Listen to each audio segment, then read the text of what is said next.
केंद्रीय मंत्री चिराग पासवान ने वक्फ संशोधन बिल पर कहा है कि 2013 तक इसमें संशोधन होते रहे, लेकिन तब तो किसी ने उसमें भ्रम फैलाने का काम नहीं किया। आज भ्रम फैलाया जा रहा है कि ये बिल मुसलमान विरोध है या असंवैधानिक है।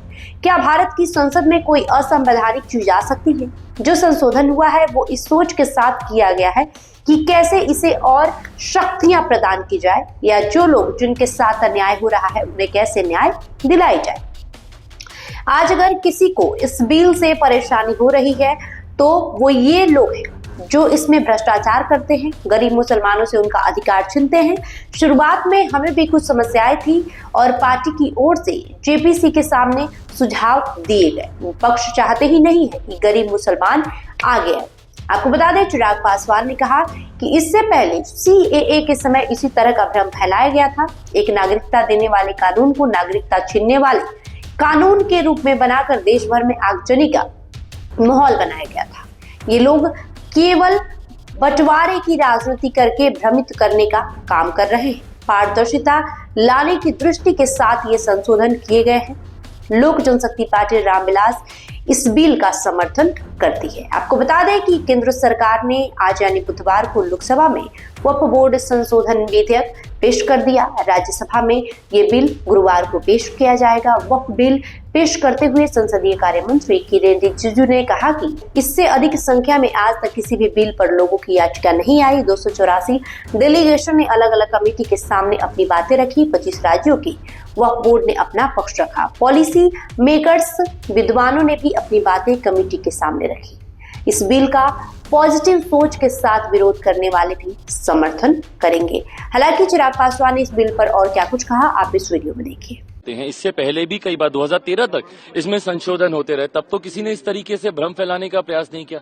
आज जिस तरीके से भ्रम फैलाया जा रहा है कि ये मुसलमान विरोधी है, असंवैधानिक है। सोचिए, भारत की संसद में ये लोग कह रहे हैं कि कोई असंवैधानिक चीज आ सकती है। इतनी प्रक्रियाओं से गुजरने के बाद ये सिर्फ झूठ बोल बोलकर एक परसेप्शन बनाने का जो ये लोग प्रयास करते हैं। जो संशोधन हुआ है वो इसको और मजबूत करने की सोच के साथ किया गया। इस कमेटी में हर दल के सदस्य बैठे थे। मेरी पार्टी के सदस्य इसमें मौजूद थे, अरुण भारती जी। इसमें जो बदलाव किए गए हैं इस सोच के साथ किए गए हैं कि कैसे इसको और शक्तियां प्रदान की जाए और ऐसे लोग जिनके साथ संभवतः अन्याय हो रहा है कैसे उनको न्याय दिलाया जाए। आज अगर इससे किसी को तकलीफ है या होनी चाहिए, ये वही लोग हैं जो इसमें भ्रष्टाचार करते हैं। ये वही लोग हैं जो गरीब मुसलमानों से उनका हक छीनते हैं या उनको हक नहीं देते, या जो महिला मुसलमानों को आगे आने से रोकते हैं।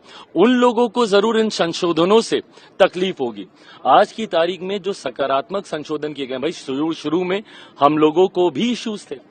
कमेटी में हम लोगों ने भी अपनी बातों को रखा। पार्टी की तरफ से सुझाव दिए गए। पार्टी की तरफ से जहां पे जरूरी बदलावों की जरूरत महसूस हुई उसको हम लोगों ने किया। विटनेसेस के तौर पे कितने ऐसे मुस्लिम संगठन हैं जिनको हम लोगों ने खुद बुलाया, वहां पे उनकी बातों को रखा और जितनी जायज बातें हैं उनको हम लोगों ने स्वीकारने तक का काम किया। पर दिक्कत यह है कि विपक्ष जो भ्रम फैलाने का प्रयास करता है वो चाहते ही नहीं कि गरीब मुसलमान, जिसमें पसमंदा हो, अंसारी हो या महिला मुसलमान हो, जो लोग आगे आना चाहते हैं उनको ये लोग आगे आने से रोकते हैं। इससे पहले भी सीए के वक्त क्या हुआ था, यही भ्रम फैलाया गया था ना। देश भर में एक आगजनी का माहौल खड़ा कर दिया था। ये पुरानी संसद में मैंने खुद लोकसभा में खड़े होकर मैंने कहा था कि समय बताएगा आने वाले समय में कि भैया कौन से मुसलमान की नागरिकता छीन ली गई। एक नागरिकता देने वाले कानून को नागरिकता छीनने वाला कानून बताकर इन्होंने देश भर में आगजनी का माहौल बना के रखा। विपक्ष ने मुसलमानों के बीच इन्होंने भ्रम फैलाने का काम किया। आज फिर से वही चीजें कर रहे हैं। ये बात ये लोग समझ लें भैया। लोक जनशक्ति पार्टी में अपनी बात मैं कर रहा हूं और मैं व्यक्तिगत तौर पे भी अपनी बात करूं। मैं रामविलास पासवान का बेटा हूं। उन्होंने अपनी पार्टी को खत्म कर दिया 2005 में कि एक मुसलमान मुख्यमंत्री बने। उस वक्त क्यों नहीं विपक्ष का कोई सामने आया? आज राजद के नेताओं को इतनी चिंता हो रही है, कांग्रेस के नेताओं को इतनी चिंता हो रही है, क्यों नहीं उस वक्त 2005 में बिहार में इन्होंने पहला मुस्लिम मुख्यमंत्री दे दिया? मेरे नेता ने अपनी पार्टी को खत्म कर दिया। जिसके पिता ने अपनी पार्टी को खत्म कर दिया, मुसलमानों के लिए उस पे तो उंगली उठाई जाती है, उससे नाराजगी भी जताई जाती है। आदर्श मदनी साहब, ये तमाम तरीके के जो ऐसे लोग हैं, ये लोग मुझसे नाराजगी जता रहे हैं। पर संरक्षण किसका कर रहे हैं? जिनके बारे में 2006 सच्चर कमेटी की रिपोर्ट कहती है कि मुसलमानों के हालात क्या हैं देश में। कौन था 2006 से पहले? कांग्रेस समर्थित सरकार है केंद्र में। बिहार में कौन था? राजद की सरकार थी निरंतरता में 15 साल तक, 90 के दशक से लेकर 2005 तक। तो मुसलमानों के हालात खराब किए तो किसने किए? इन लोगों ने किए कि हम लोगों ने किए? और आज आप हमसे सवाल उठा रहे हैं, हमसे नाराजगी। जो विपक्ष आपको भ्रमित कर रहा है, जो आगजनी का माहौल बना रहा है, सीएए को लेकर देश भर को इन्होंने जलाने का काम किया, किसकी नागरिकता छीन ली गई, आज वही भ्रम फैला रहे हैं। क्यों? क्योंकि वो लोग चाहते नहीं है कि जो कमजोर मुसलमान है, जो गरीब मुसलमान है या महिला मुसलमान है, उनको आप आगे आने दें। अपना आधिपत्य जता के रखना चाहते हैं कुछ मुसलमान ऐसे जो कि चाहते ही नहीं। आज मुझे बताइए, क्या वक्फ बोर्ड में जो संपत्ति के ऊपर जितने भी डिस्प्यूट चल रहे हैं, क्या वो डिस्प्यूट कोई हिंदू और उसके बीच में चल रहा है? उसमें मुसलमान भी शामिल है भैया। वक्फ और मुसलमानों की संपत्ति के बीच में चल रहा है। ऐसे गरीब मुसलमान जिनकी संपत्ति को जबरन हत्या लिया गया है, वो कहां जाएंगे? उसमें तो क्लॉज में यहां तक भी कहा गया है कि सीमित विषयों के ऊपर मामला कोर्ट में जा सकता है। क्यों सीमित विषयों पर? अगर वो गरीब मुसलमान है, क्या वो कोर्ट में नहीं जा सकता? क्या वो अपने हक की लड़ाई नहीं लड़ सकता? तो ये लोग सिर्फ बंटवारे की राजनीति करके भ्रमित करने का कार्य कर रहे हैं।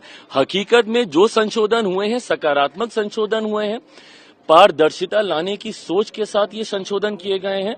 मौजूदा स्वरूप में, जिसमें सुझाव लोक जनशक्ति पार्टी रामविलास के द्वारा भी दिया गया था, मौजूदा स्वरूप में जिस तरीके से संशोधनों के साथ इस विधेयक को लाया गया, लोक जनशक्ति पार्टी रामविलास इसका समर्थन करती है। बहरहाल आपका जो भी प्रतिक्रिया होगी कमेंट बॉक्स में लिखकर जरूर बताएं। बहुत बहुत शुक्रिया।